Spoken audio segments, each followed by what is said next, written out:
भगवान के चार प्रकार के भक्त होते हैं। गीता ने कहा चतुर्विधा भजन्ते माम जना सुकृतनो अर्जुना आर्तो जिज्ञासु अर्थार्थी ज्ञानी च भरतर्षभ। हे भरतवंशियों में श्रेष्ठ अर्जुन पवित्र कर्म करने वाले, अर्थार्थी आर्त जिज्ञासु और ज्ञानी, अर्थात भगवत तत्व भगवान को निस्वार्थ भाव से प्रेम करके प्रेम आनंद में रमण करने वाले, ऐसे चार प्रकार के भक्त भजन करते हैं।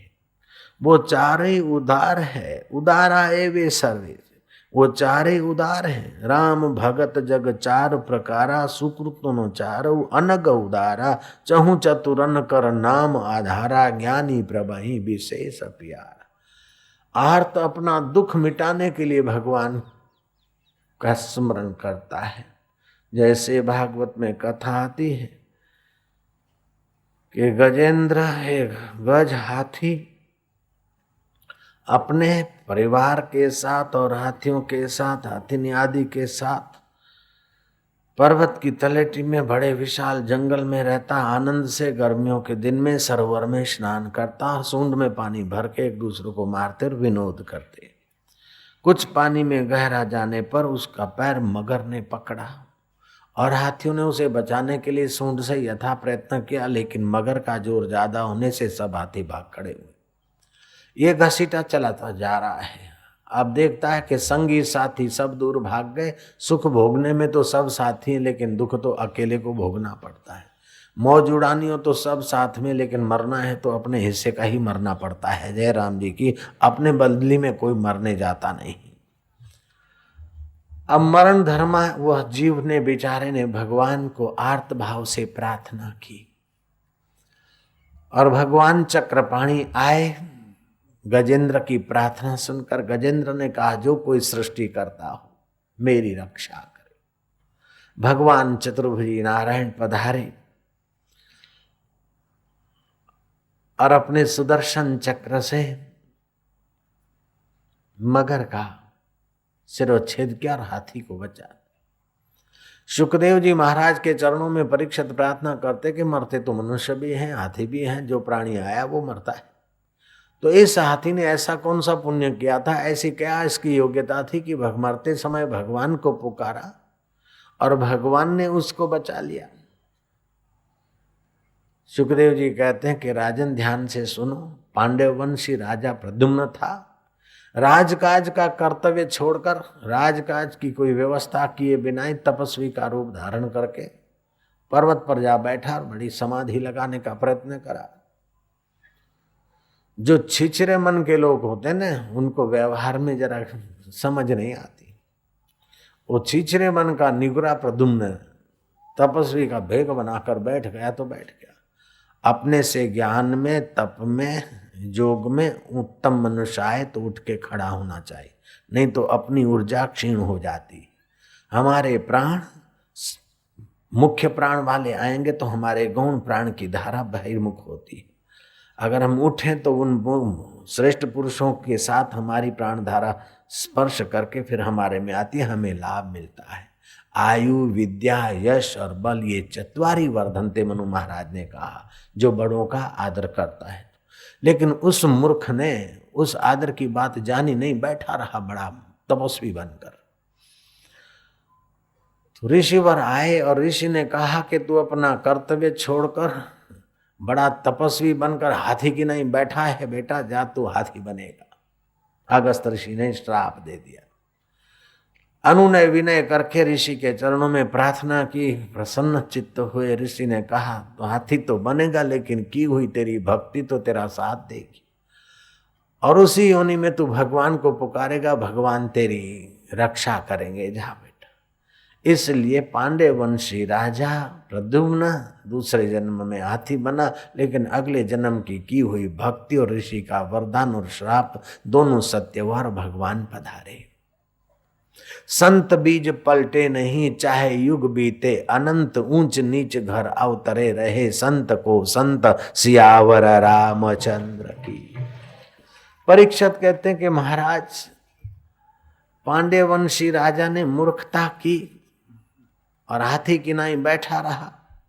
उसे श्राप मिला और फिर अनुनय विनय करने पर आशीर्वाद भी मिला, भगवान पधारे। लेकिन उस ग्राह ने, उस मगर ने ऐसा कौन सा कर्म किया होगा कि श्री हरि के हाथ से उसकी सदगति हो जाए। मरते समय स्वयं श्री हरि उनको आकर अपने धाम में भेजते, मगर योनि। अब सुखदेव जी महाराज कहते हैं कि देवल ऋषि स्नान कर रहे थे, सरिता में स्नान कर रहे थे देवल ऋषि। हुहु नाम का गंधर्व भी स्नान करते करते भीतर पानी पानी में आकर देवल ऋषि की टांग पकड़ता था। जैसे मगर टांग पकड़े, ऐसे उस ऋषि की मजाक करते हुए उसने बार बार टांग पकड़ी। देवल ऋषि को पायमान हुए और बोले के हुहु, गंधर्व तुझे बहुत मगर होने का शौक है, बहुत तुझे मस्ती चढ़ी है। जा बेटा, तू मगर होने में, मगर जैसा तू करता है, टांग पकड़ता, तो बेटा तू मगर होगा। हुहुल गंधर्व क्षमा याचना करता है। ऋषि प्रसन्न चित्त हुए, बोले भगवान करेंगे। अब ये तो एक जो तीर निकल गया वो तो निकल गया, लेकिन तू प्रायश्चित करता है तो श्री हरि तेरी रक्षा करेंगे, तेरी सदगति करेंगे। संत का वचन रखने के लिए भगवान ने उसकी सदगति भी की। राम भगत जग चारु प्रकारा, सुकृत न चारु अनग उदारा। चहु चतुरन कर नाम आधारा, ज्ञानी प्रभहि विशेष प्यारा। आर्त भाव से भी भगवान का जो भजन करते हैं, भगवान बोलते हैं उदारा एवे सर्वे। उदार कैसे? अपना रोग मिटाने के लिए, अपनी पीड़ा मिटाने के लिए, अपनी मुसीबत मिटाने के लिए भगवान का भजन करते, तो उदार कैसे?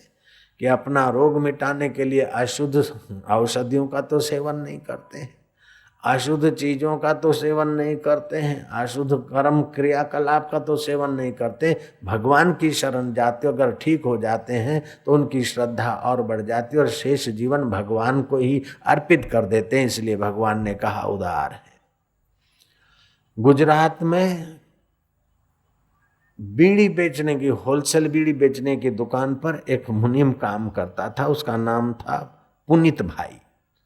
वो ग्राहकों को बीड़ी दिखाते दिखाते खुद भी बीड़ियां पीता, ऐसी इतनी बीड़ियां पी के टीबी हो गया। डॉक्टरों ने कहा तुम पुनीत भाई 6 महीने में मर जाओगे। वो नर्मदा किनारे गया, शेष 6 महीने में मरना है तो चलो राम राम राम राम राम रटो। महाराज राम राम रटा, गायत्री पुरस्चन छोटा मोटा किया, और 6 महीने में जो डॉक्टरों ने कहा मर जाएगा, वो मरने की जगह पे आर्त भाव से भगवान को प्रार्थना की और स्वास्थ्य बढ़िया हो गया। वो बाद में पुनीत भाई, पुनीत महाराज के नाम से अभी भी गुजरात में मशहूर है। जय सिया राम। पुनीत आश्रम भी चल रहे हैं और पुनीत महाराज की मैगजीन भी जन कल्याण चल रही है। लाखों लोग गुजरात के उनको जानते हैं। तो आर्त भाव से भी भगवान की प्रार्थना की और प्रार्थना करते करते अपना अहम ईश्वर में विसर्जित हुआ तो महाराज दुख मिट जाता, तो शेष जीवन भगवान के तरफ दे देता है और उन्नत हो जाता है। इसलिए भगवान ने कहा उदार है, वो भी उदार। अर्थार्थी जैसे ध्रुव है, पिता की गोद में बैठने जा रहा है और माँ ने कस के मार दी थप्पड़। सगी माँ के पास गया, माँ ने कहा बेटा जो तप करता है उसको सुख वैभव मिलता है, हम लोगों ने तप नहीं किया, हमारी पुण्याई नहीं है, पुत्र तुम कुछ करो तप पुण्याई प्राप्त करो। गए थे आर्त भाव से नहीं, अर्थार्थी भाव से भगवान का भजन किए। पिता की गोद नहीं मिली तो ऐसी गोद पाऊंगा कि जहां से कोई उतार न सके, गिरा न सके। ध्रुव ने नारद जी के चरण पकड़े, नारद जी ने ओम नमो भगवते वासुदेवाय मंत्र दिया और मंत्र जपते जपते 5.5 महीने के अंदर भगवान आदि नारायण का साक्षात्कार कर लिया और अभी भी ध्रुव लोक में अटल। ये आर्त भक्तों में गिने जाते हैं। अर्थार्थी भक्त, ध्रुव अर्थार्थी भक्तों में गिना जाता है। औद्धव आदि जिज्ञासु भक्त में गिने जाते। तीसरे भक्त होते हैं कि भगवान को जानने के लिए भगवान का भजन किया जाए, भगवान की प्राप्ति के लिए भगवान का जो भजन करते हैं उन्हें जिज्ञासु कहा जाता है। लेकिन चौथे वैसे भक्त होते हैं जिनको न रोग मिटाना है, न कोई गद्दी पाना है या कोई चीज पाना है, न भगवान को जानना है, फिर भी भगवान का भजन किए बिना नहीं रहते। जैसे राजा जनक प्रेमी प्रेमी भक्तों में जैसे गोपियां और सुखदेव जी महाराज, ये भगवान के ज्ञानी भक्त हैं। काशी में एक बार कवि कालिदास और कवि दंडी दोनों के आमने सामने मुलाकात हुई शास्त्रार्थ। अब दोनों 1 रुपए के 2 सिक्के, 1 रुपए की 2 अट्ठानी, किसको छोटा कहे? दोनों की सूरत एक है, किसको खुदा कहूं? इसको खुदा कहूं कि उसको खुदा कहूं? ऐसे धुरंधर कवियों की अगवानी कौन करे? विचार विमर्श करते करते इस बात पर दोनों कवि राजी हो गए कि सरस्वती मां का आवाहन करें, और सरस्वती मां हम दोनों कवियों में से जिसको श्रेष्ठ बताएगी उसकी जीत मानी जाएगी। सरस्वती का आह्वान किया, मां सरस्वती प्रकट हुई। कवि कालिदास ने पूछा, कवि श्रेष्ठ कौन है हम दोनों में? मां सरस्वती ने कहा, कवि श्रेष्ठ दंडी दंडी न संशय। कालिदास क्रुद्ध हो गए, कवि श्रेष्ठ दंडी दंडी न संशय, तो मैं कौन हूं राणा? सरस्वती कहती है, तू मद रूपा, तू तो मेरा स्वरूप है। कवियों में श्रेष्ठ तो दंडी है, लेकिन तू तो मेरा स्वरूप है। ऐसे ही मनुष्यों में श्रेष्ठ तो वो भक्त है, लेकिन भगवान बोलते हैं ज्ञानी जो है मेरा ही स्वरूप है, जिसने मेरे को कुछ मांगे बिना मेरे साथ तदाकार होता है। राम भगत जग 4 प्रकारा, सुकृत न चारो अनग उदारा, चहु चतुरन कर नाम आधारा, ज्ञानी प्रभहि विशेष प्यारा।